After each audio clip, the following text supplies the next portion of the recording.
Kain tayo mga pre. Gutom, galing tayo ng trabaho. Nilutuan tayo ni Mrs. ng ulam. Yung paborito natin ulam, sabaw. Saka yung kanin natin, ano na, tutong. Hindi pa nakapagsaing. Nagugutom na tayo pre. No? Yan. Tapos ito yung ating ulam, sinabawang isda mga pre. Ano daw to pre? Pambansang isda. Ito pre, tigaan natin ng sili. Ito pre, tigaan na natin ng sili para masarap yung higop. Ayan. Para masarap yung higop natin. Ayan. Para makaubo-ubo na naman tayo mga pre. Ubo-ubo na naman.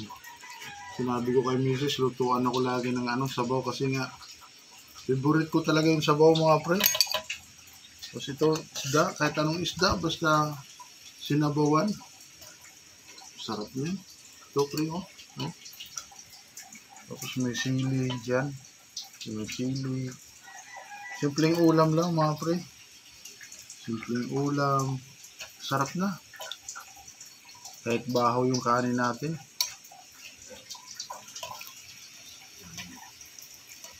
Ang sarap niyan pre.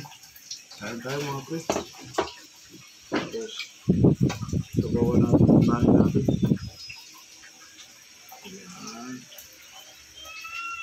Yun. Kain tayo mga pre. Ito yung aming pagkain niya.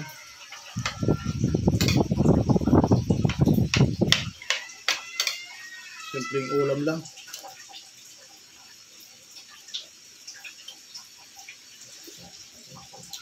Pero panalo. Talagang kumakapit yung sili. Sarap.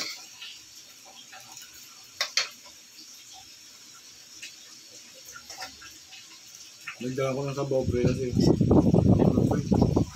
kumakapit yung sili. Mukhang uubuhin ako. Yan. Ito yung ulam ko ngayon.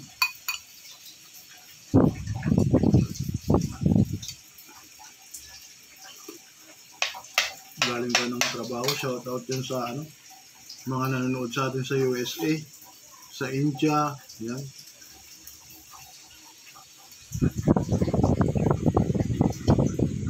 Lalo sa Philippines, yung sumusuporta sa atin. Kung napadaan ka sa channel ko, huwag mo naman kalimutang support yung channel ko. Paki-subscribe naman.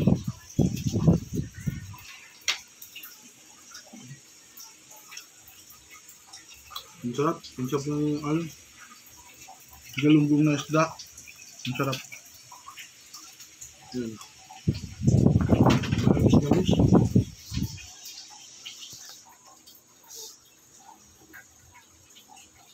Sarap.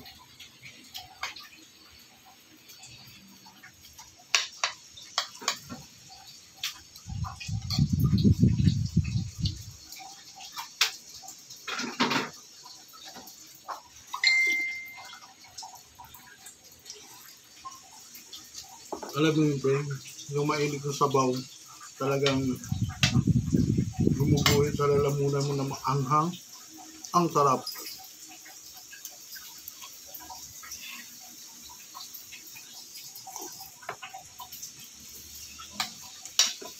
Napakasarap.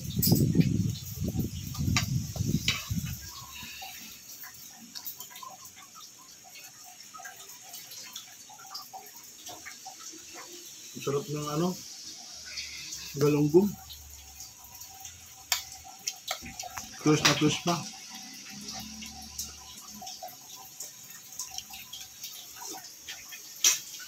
Dito ko na lang tatapusin yung video ko pre. Maraming sa panonood nyo. Maraming thank you. Salamat. Bye bye.